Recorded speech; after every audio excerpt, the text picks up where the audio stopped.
Assalamu alaikum everyone. Emit here.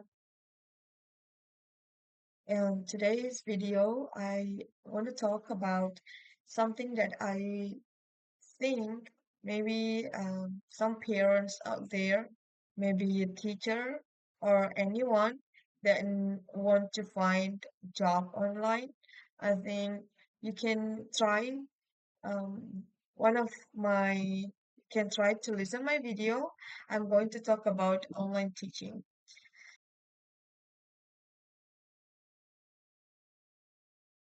So, Alhamdulillah, I think as an online teacher, there is something that we really need to pay attention. Something that is crucial, practical tips that we can use to be a good online teacher. And this is based on my own experience. The first thing I think we really need to do is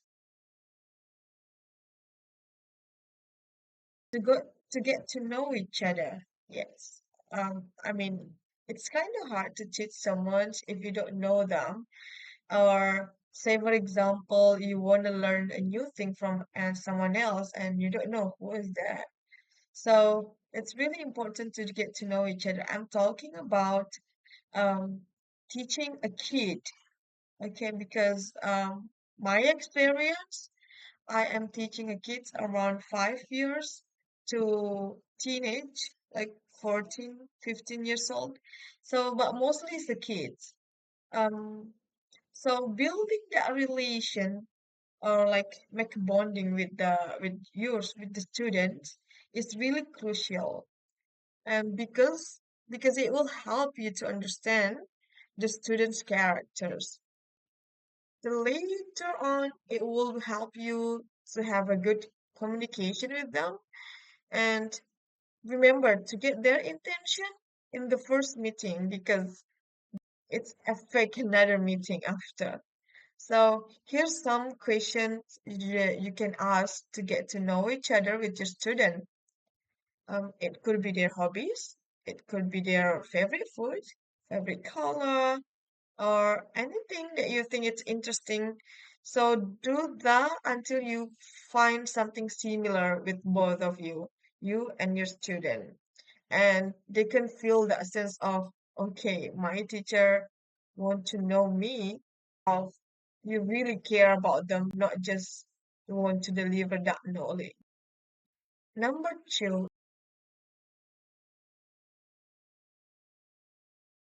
is create an engaging and interactive lessons.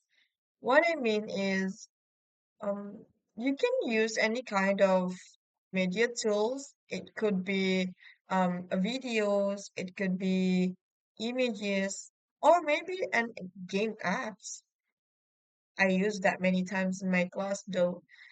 Some kids they just don't want to learn if they see like my presentation, even though I try to make like more interesting um, presentation with a lot of pictures in it or characters in it, but they just don't have the mood to learn.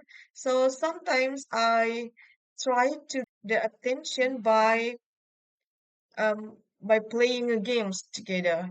So there's many like education games you can try to use in your class as well. Um, like for example, Blue Cat or Kahoot and many more. That's just some of them.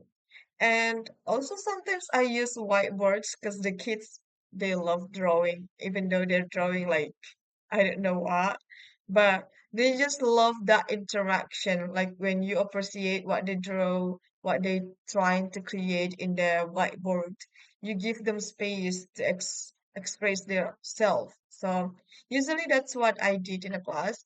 Just try to make it as interactive as possible, and it will keep your student engaged and enhance their learning experience because it is an online class.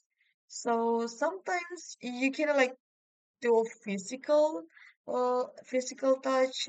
For example, like you want to hug them to stop them moving around because it's online. You just need to make them pay attention to the screen.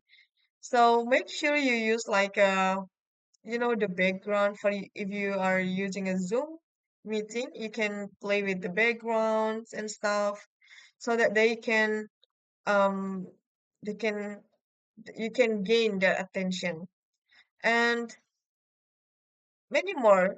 Oh yeah, so sometimes I also ask a student to playing like they try to find anything around them, and I will try to guess the color of it, and they will guess the color of mine as well. So it's kind of fun. Or you write something in your hands, and then you ask them to guess the number you write on your hands, and it seems, and you guess what they write on their hands. It's kind of fun, even though it's just an online class.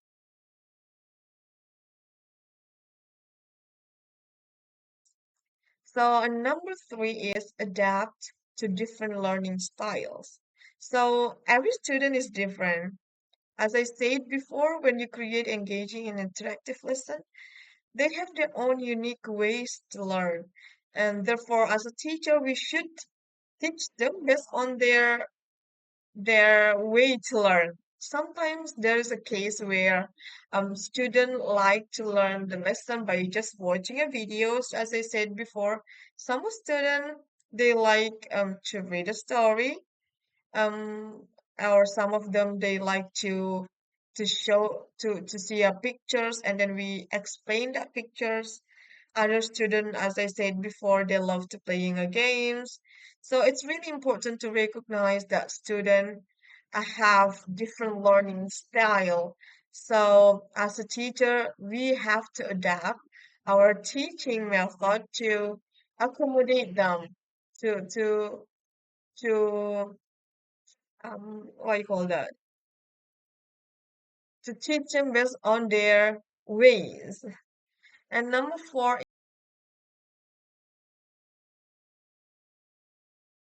is to provide clear instruction and feedback.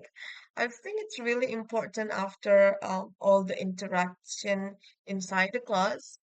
Then we provide a clear instruction like, hello student, this is what we are going to do today. Usually in my first meeting, I will explain it to my student, like what we are going to do in 1 hour later, on 40 minutes later. So I explain it to them like, okay, the first 5 minutes we're gonna do this, at the second 10 minutes we're gonna do this and that. So they know what they're gonna do. Later on, when they join again, they're gonna know the every session you have in your class. So, and also don't forget about the feedback, because of course we are not perfect as a teacher. We need a feedback from our student. Some student or their parents, um, they want us to probably teach them something else, or they have a request to do something else, or the way our method or the way we deliver that lesson in a different ways. So it's really needed to provide a clear and um, instruction and feedback from their parents or that student itself. So by following these practical tips, I hope you guys can excel to be an online teacher, inshallah, and will help your student, inshallah, also to succeed in their learning journey. And good luck for your journey to share knowledge and to earn money from your comfort home. Thank you. I will see you in the next video.